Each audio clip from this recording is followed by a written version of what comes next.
Hello and welcome to It's Only Electric. It's time for the official European press drive of the brand new XPeng P7 Plus. I'm in Barcelona, the sun is shining, I'm happy to provide you as many details as possible and a test drive of this car.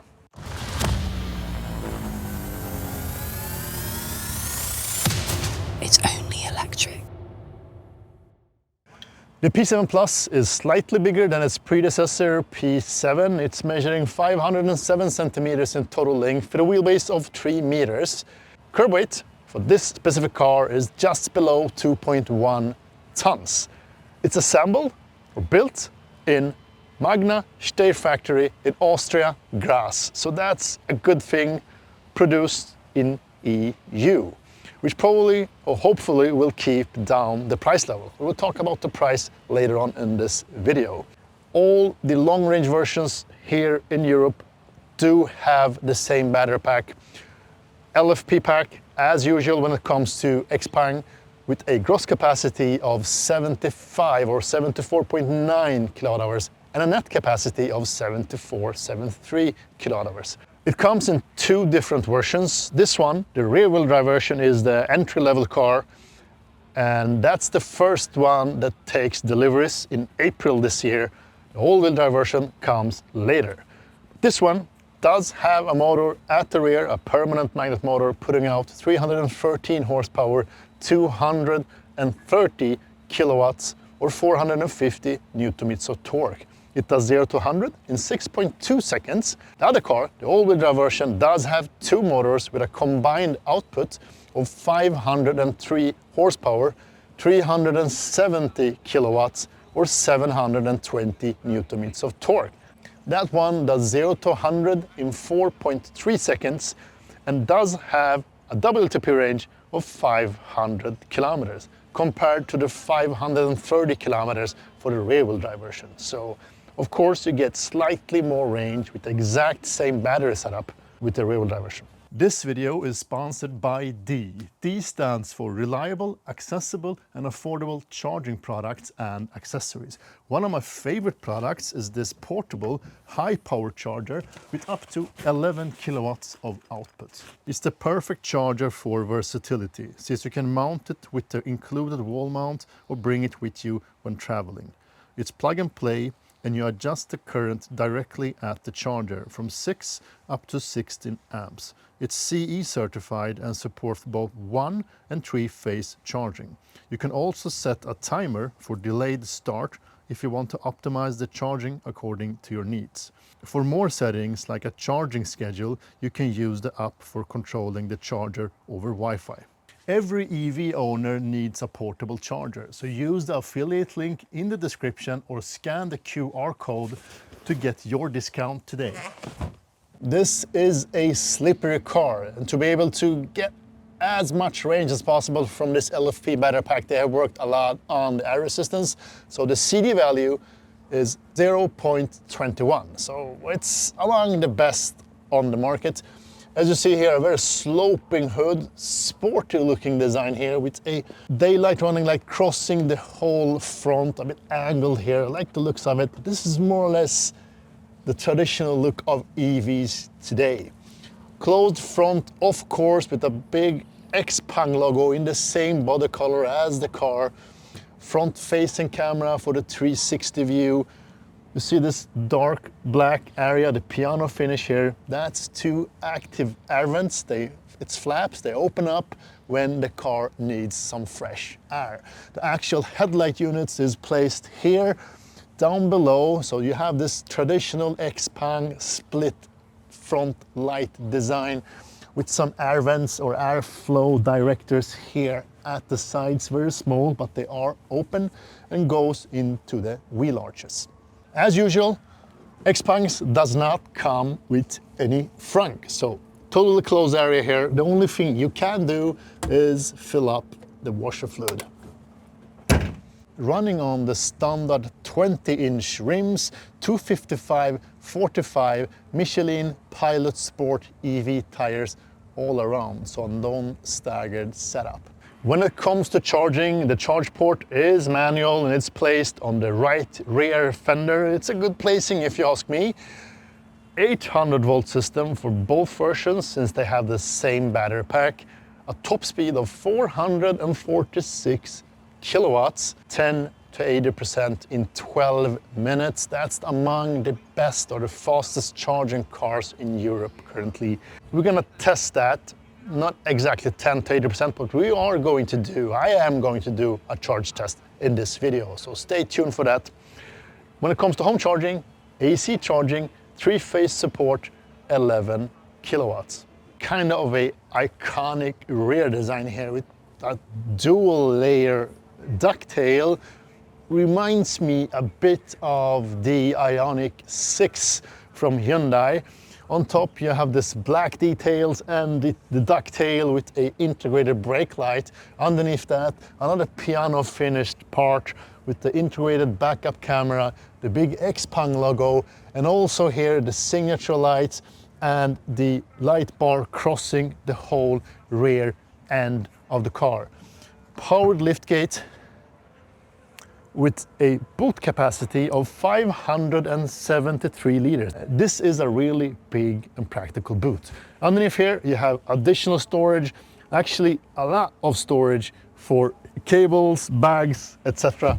As you see, a subwoofer, you have some boot loading straps, you have a 12 volt outlet with 180 watts of output capacity, some cargo securing hooks, foldable seats split into two parts, 60/40. Unfortunately, there is no true loading latch for longer things.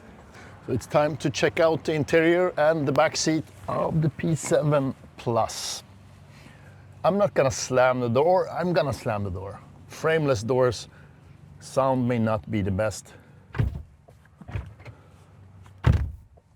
A bit of a rattling, but all 4 positions does have soft closing doors. So you don't need to slam it, you just slightly close it and it closes the last part for you. So there is no reason for slamming, but if you do, the door closing sound may not be the best. I also noticed that the back seat offers you kind of an easy entry functionality because there is a 10-degree recline difference at the back rests, both 2 outer positions. I think the center spot is attached to the right side. Now it's in soon. Whoa, that's a lot. This is the most reclined position, 10 degrees difference. That's a lot actually. I'm slightly touching the headliner, but it is possible for me to stretch out and sit like this. So when you jump into the car, it actually straightens up the backrest, and then when you close the door, it actually reclines to get you into a more comfortable position. Clever solution there. You control it here next to the power window controller. Nice touch and feel to those. Very similarly designed as the updated G9.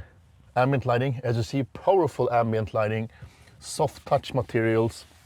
I think it has like 256 colors. Soft touch here at the perforated parts. Also cushioned armrests, well positioned and a lot of space for your elbow actually. A digital opener, so you press it. Can be a bit hard to get used to, but a good position on it. You also have a lever or a rope that you can pull here for emergency cases. That goes for all 4 doors, so there is emergency mechanical openers on each and every door. And as you see, leg support not the best, but this is not a SUV and it is a EV, so limited support for your legs if you're tall. And I'm 193 centimeters tall, or 6'4". As you see, I still can squeeze my feet underneath the front seat, even if it is a bit tight.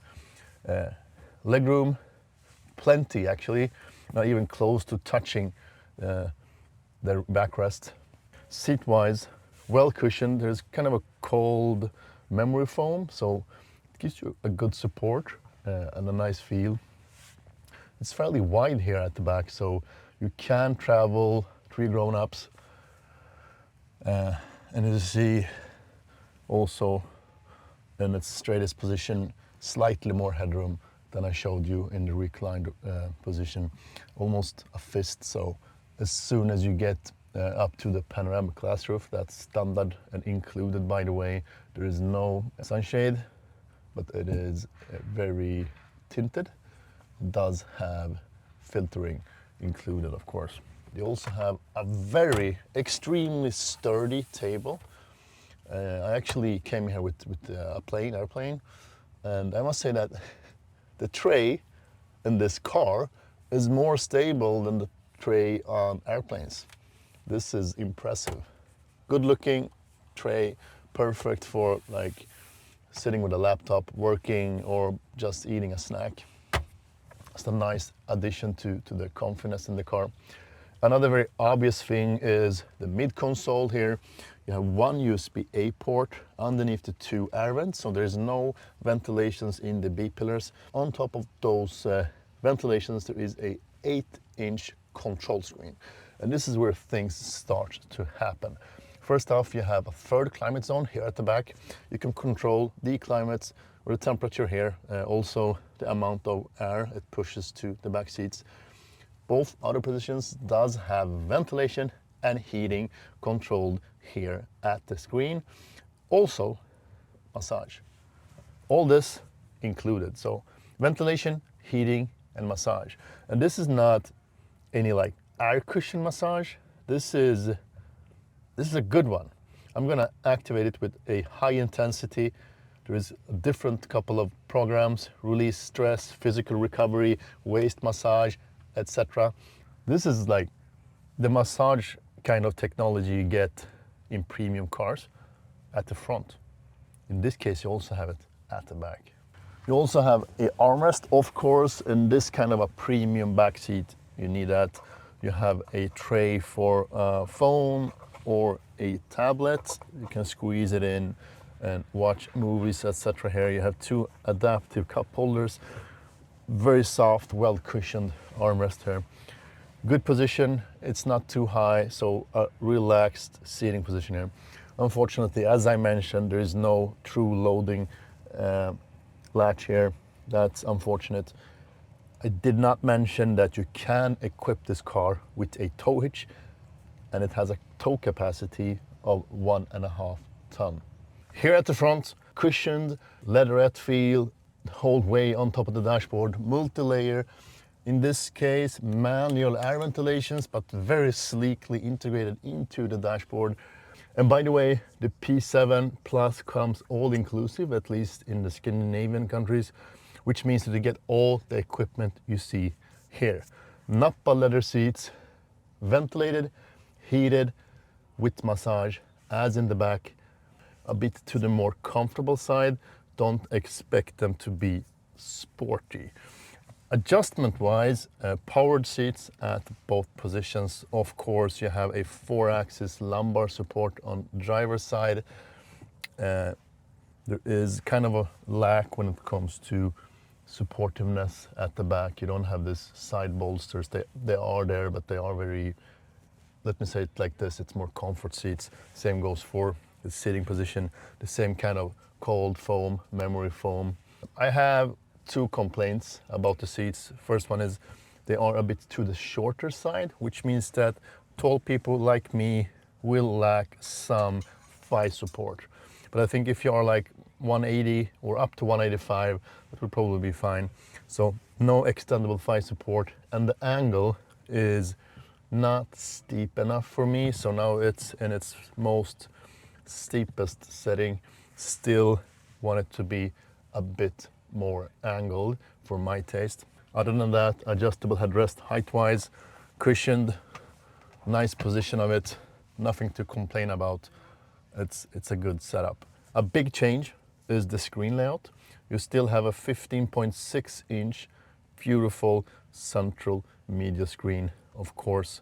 Touch, very quick, responsive.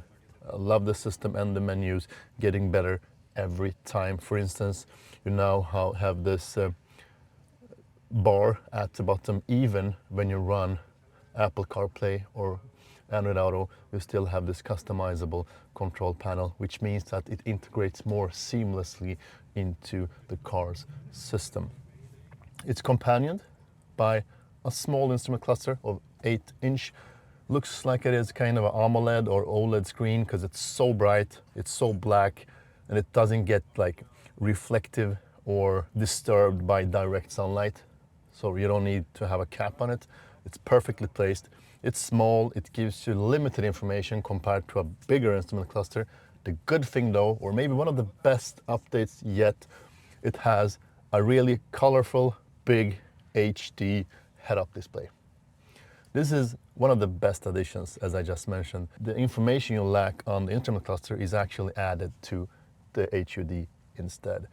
You even see the side view mirror view. So for instance, when you signal to the left, you will see the exact same. Let me see if I can do that. Yeah, so this screen you see here, it's also presented in the HUD.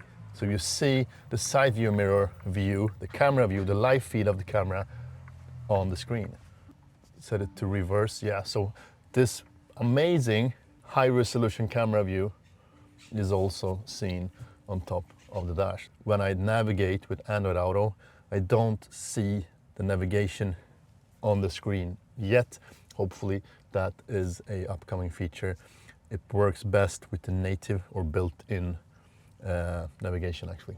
If you continue down here below the screen, 2 manual air ventilations and this dual Qi charger setup with active ventilation. This means that when you're running Android Auto, your phone will not get too hot and you will still be able to charge it as you want. This is really needed.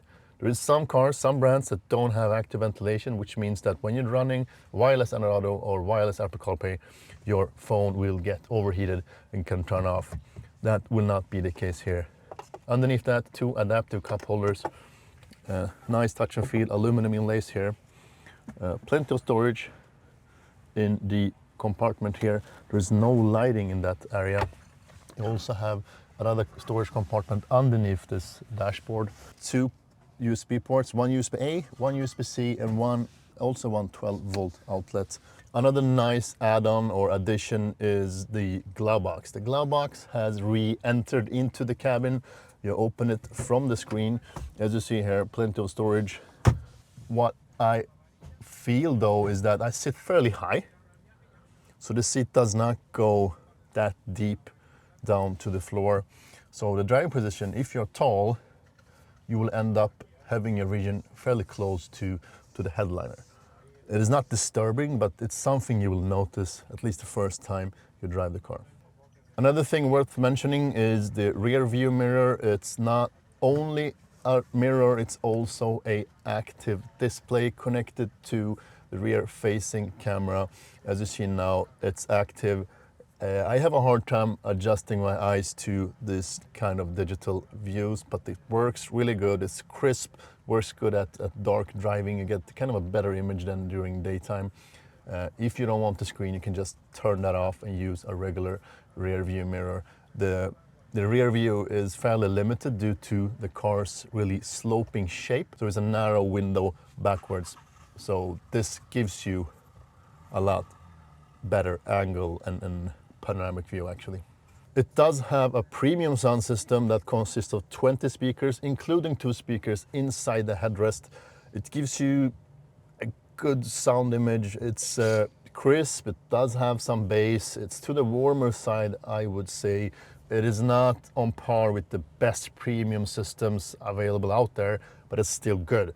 And included in the price, I mean, it's one of the better sound systems you can get for this price point, really on that level. And as you see here, you have different type of controls. You have an equalizer, I think it's 12 channels or 10 channels, so you have plenty of customization. I tend to raise the bass and the mids a little bit, and then it gives you a really crisp sound image. So my initial feeling test driving the P7 Plus. As I said, this is the rear-wheel drive version, putting out 313 horsepower, 230 kilowatts. Now it's beeping at me. It's the lane centering assist. This is one of the things. It's due to the new EU regulations. It's getting harder every time you rank up things, and the car manufacturers are always adapting to be able to catch the highest ratings, crash ratings.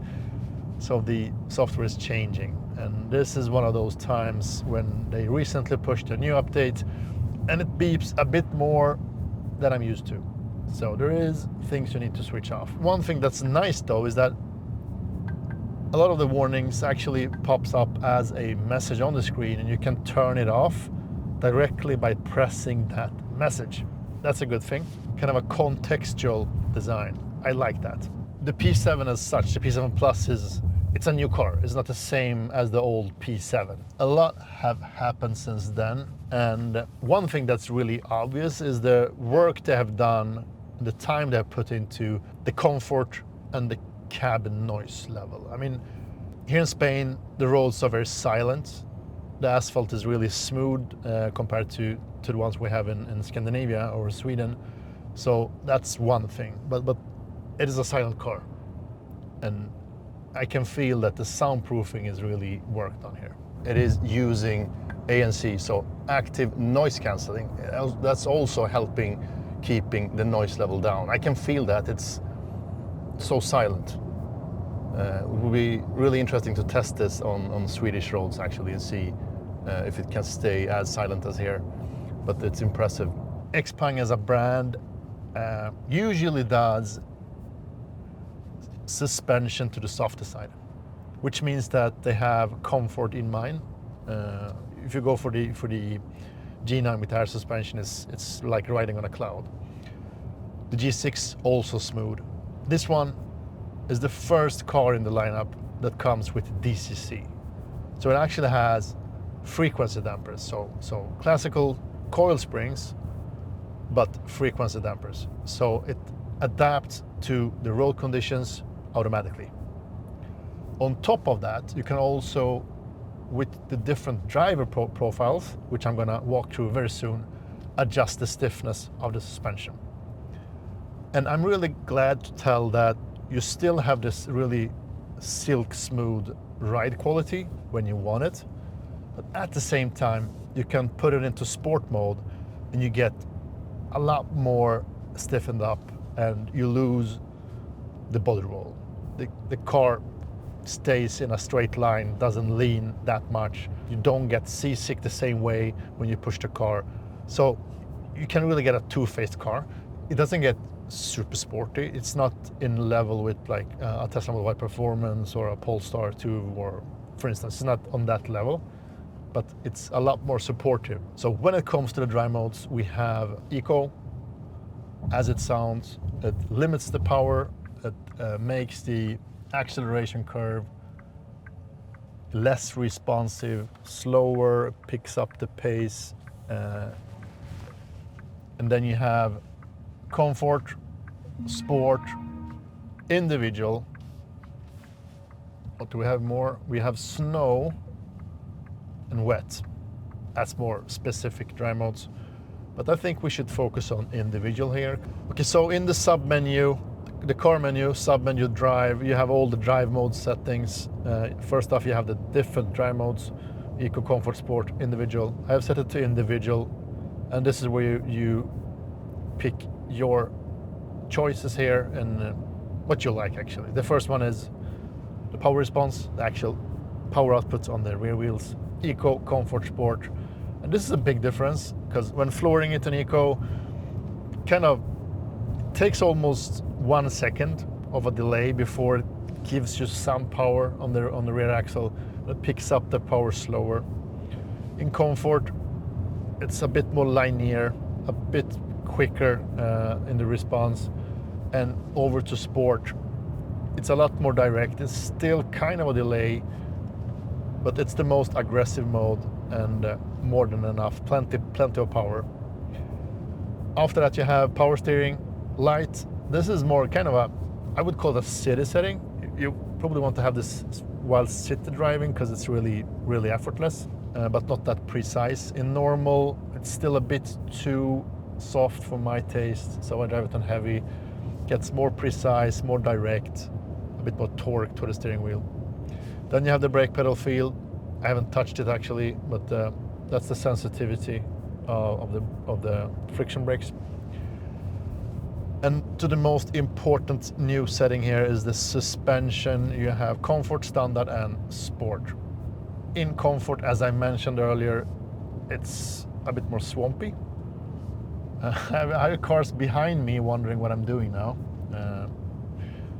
But there is a lot more body roll. So my recommendation, or at least my preferred setting, would be to have at least suspension on sport and the steering at sport, because that gives me the most driving pleasure in this case. The last setting is one pedal driving or regenerative braking. That's the next topic actually. And this is something XPeng does good. I mean, you have plenty of settings and you have true one pedal driving. When it comes to regenerative braking, it can be a bit confusing, the setup here, but you have 4 levels. Actually, it starts at disable, and that's coasting. Then you have low regen, it's really to the lower side, almost like coasting. Then you have medium and high. And the most important setting here is the checkbox or the toggler called stop mode. And without activating this, you won't have one pedal driving. But when you have it activated, you have it on high, it's a really nice setting. It's a nice blend of regen. It's linear, it's trustable. You can really understand how it works, and it works the same every time. And it comes to a full stop. Interesting facts. The car is powered by the new Turing chip, the in-house developed chip from XPeng with focus on AI. And it's not only developed for cars, at the same time it's developed for flying cars and robots too. So AI is like, it's built through AI from the bottom up. So it's both built for LLMs, classical language models, but also VLAs, visual models. And that means that it uses the cameras, all the 11 cameras around the car, surrounding the car, for AI. And all this together creates a very competitive and strong self-driving capability. According to XPeng, this car should be able to handle level 4 autonomy. It is not here in Europe. This specific Turing chip does come with 750 tops. That doesn't say that much, but there is a lot of manufacturers bragging that they have 100 tops. Let me give you an example. Tesla's Hardware 4 does have a third of the power of one single computer in this car. There is an ultra version of this P7 Plus in China. That one does run 3 of these units.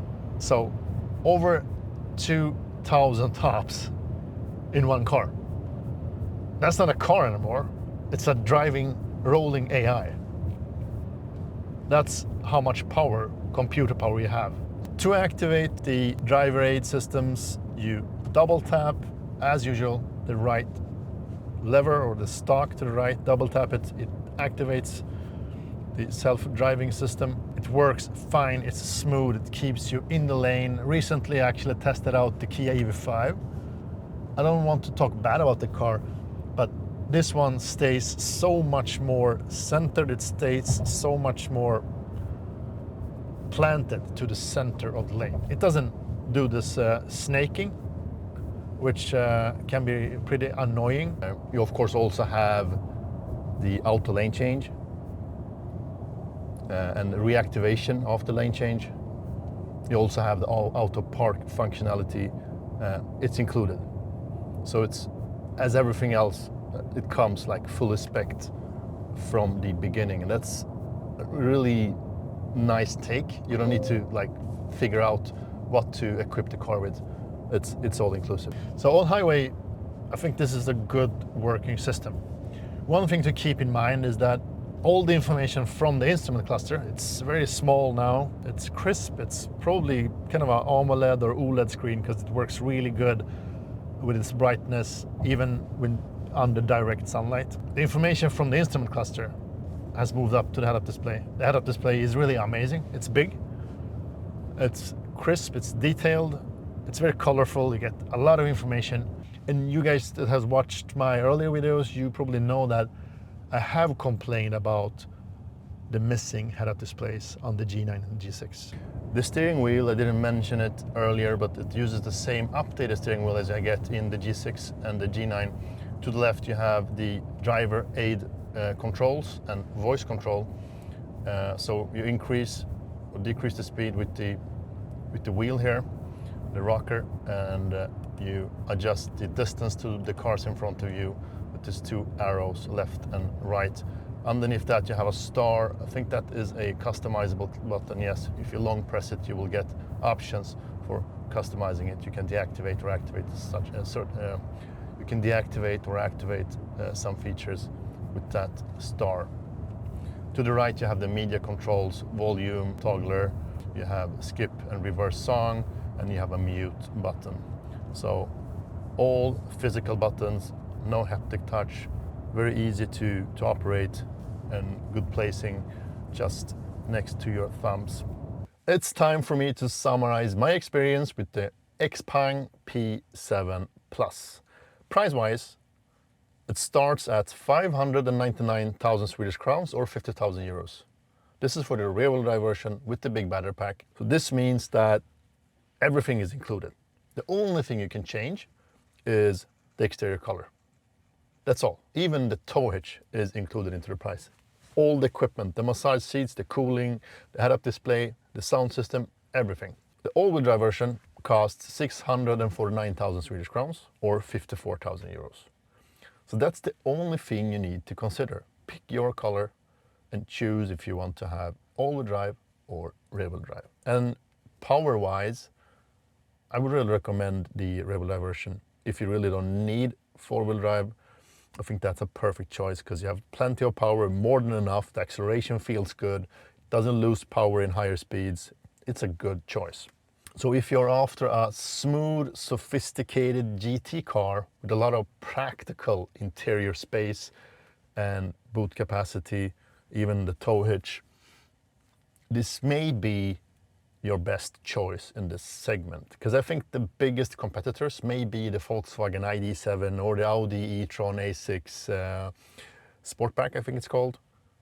This is the fastest charging one. This is the highest technology equipped car among those three picks. And this is probably the one I would recommend if you are after this type of a car. And you will probably say that, oh, okay, but if you look at the A6 or if you look at the ID.7, they have a longer range on paper. The WLTP range is longer, they have bigger battery packs. But don't forget that this car has more range than you think. First off, it's efficient. The average consumption for today is just below 15 kilowatt hours per 100 kilometers in good conditions. That's low, which means that you will come very close to the stated WLTP range of 530 kilometers. And on top of that, you don't lose the extra 20% as you do for NMC packs. This is a LFP pack. You charge it to balance the cells very often. So most of the cases you have 100% of the range usable. That's a big difference. So if you remove 20% of the ID.7, you will end up at a lower range number than you get here. Another thing is the charging. I mentioned that I was going to try the charging. I did that, so I charged it from 33% up to 93% in 15 minutes. So 15 minutes for 60% of the battery pack. And it's not even the quickest charging session because you need to start at a lower sock to achieve higher speeds. This was on a 400 kilowatt charger. The average speed, 203 kilowatts during the whole charge session. As I said, 15 minutes. The peak was around 335, somewhere in that ballpark. And in this case, the charger was at the limit because it had 400, but the state of charge was rather like too late in the curve to achieve higher speeds. So 15 minutes, there is nothing coming close to that currently in this class. And this is what you get with the new LFP packs and the new 5C charging cars. It's amazing. So that's all. I hope you enjoyed this video. If you did, please give it a thumbs up, hype the video, engage into the comment section, ask me questions, share your thoughts about the XPeng P7 Plus, and rate it 1 to 10. Is this your favorite car in this segment? Let me know in the comments below. And most importantly, stay electric. Thank you for watching. Speak to you soon.